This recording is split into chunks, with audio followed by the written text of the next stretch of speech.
Olá, sou Janaína Barbosa, eu sou pediatra e neuropediatra aqui em Uberaba, Minas Gerais. Eu trabalho também com neuroreabilitação infantil. Estou aqui a convite do Túlio e da Carla, que são os pais da Luísa. Fico muito feliz de participar do mês de conscientização da síndrome de Edwards, ou trissomia do 18.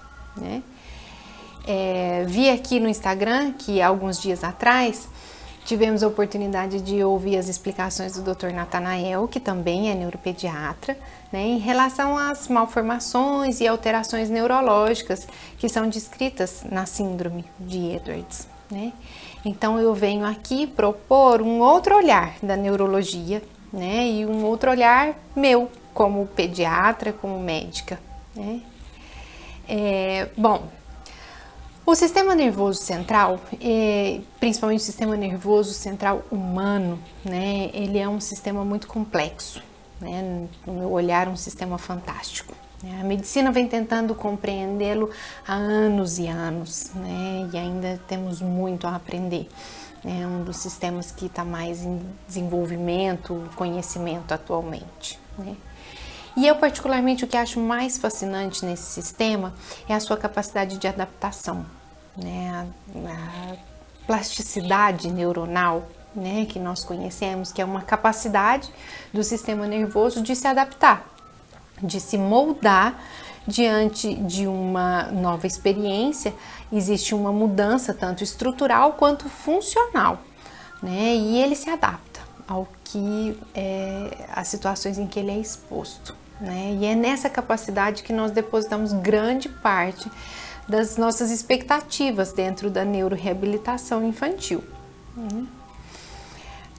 Os nossos conhecimentos, os conhecimentos em medicina, eles são construídos baseados em descrições de situações prévias, em experiências prévias. Então, as síndromes, por exemplo, os médicos descrevem as síndromes, os achados, os cientistas vão juntando essas informações e analisando, de forma sistemática e construindo o conhecimento que nós temos em medicina hoje.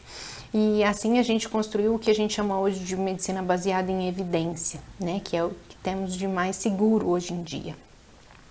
É muito importante que tenhamos essa experiência, e esse conhecimento, esse estudo em relação a situações prévias, semelhantes àquela situação em que nós estamos vivendo. Mas é muito importante pensarmos que cada pessoa, cada médico, cada paciente, cada pessoa tem a sua própria experiência e que tudo que uma pessoa não é determinado somente pelos cromossomos ou pela sua anatomia, mas pelas experiências que ela vive, pelos cuidados que ela recebe ao longo da sua vida. Então, quando nós falamos de um diagnóstico, ou ainda mais quando nós falamos de um prognóstico, isso não pode ser uma sentença.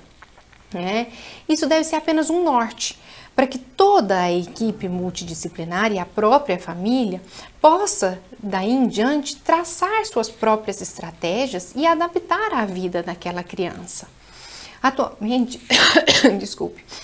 dentro da neuroreabilitação, nós trabalhamos muito com o conceito de capacidades, em vez de valorizar as deficiências. É importante informar que uma criança com uma síndrome severa ou uma síndrome rara, que determina diversas malformações, ela poderá ter um caminho diferente e, por vezes, um caminho muito mais difícil do que uma criança típica. Mas, claro, a plasticidade neuronal ela não é milagrosa, ela não vai fazer surgir novas células ali, não vai fazer sumir essa malformação.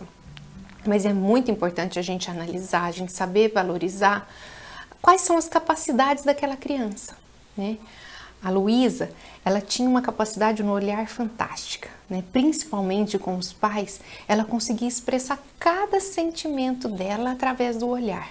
E foi valorizando o olhar que eles se comunicaram, ao longo da vida dela. E aí eu gostaria de colocar aqui o outro ponto, o ponto do médico. Eu vejo que muitas vezes, principalmente aqui assim, no interior, nós não temos grandes experiências com todo tipo de doença, por exemplo, as síndromes raras. Mas na maioria das vezes não é importante que o médico seja o mais especializado naquele assunto, né? O importante é que o médico esteja disposto a conhecer, a escutar, né? Se não é uma situação em que eu estou completamente acostumada, é claro que isso me traz desconforto. Mas a gente constrói uma capacidade na medicina e, claro, em outras áreas, que é a capacidade do aprender, né? De ir atrás. E a informação está em toda parte. Então o médico pode ir atrás, pode procurar saber o que está sendo feito, o que existe para aquela criança, para aquela situação, né? E a própria família tem informação de todas as partes. A família tem informação de vizinhos, de internet, de associações que nos trazem uma situação muito boa de informação. E o papel do médico acaba sendo muito mais de ligar esse ponto entre o conhecimento, a ciência e a família, né? Se a família tem a oportunidade de levar ao médico essa informação e o médico consegue transformar aquele conhecimento para aquela criança, para aquela situação, ele colabora muito mais do que sendo, né, às vezes, sendo o melhor dos médicos.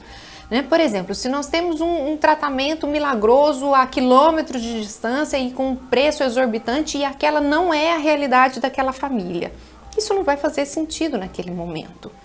E ao mesmo tempo, em situações que, por exemplo, a gente desiste ou desiste de investir, porque esse é o termo que a gente escuta muitas vezes, só porque aquela criança tem uma situação atípica em que eu não tenho experiência, né? Isso não pode ser tolerado mesmo, né? Então, assim, essa adaptação, né? Se o médico consegue fazer esse ponto, colocando a ciência e o amor, né? E a humanidade no mesmo patamar, a gente pode construir muito mais. A gente pode fazer com que essa vida e essa família sejam valorizadas, né? Sejam vividas de uma forma feliz, né? Então eu queria aqui lembrar que todos os médicos, antes de serem médicos, nós somos pessoas, né? E que nós saibamos usar o nosso conhecimento, a nossa possibilidade de conhecimento para poder trazer mais amor, né? Muito obrigada por me permitir participar com vocês e fico à disposição. Obrigada.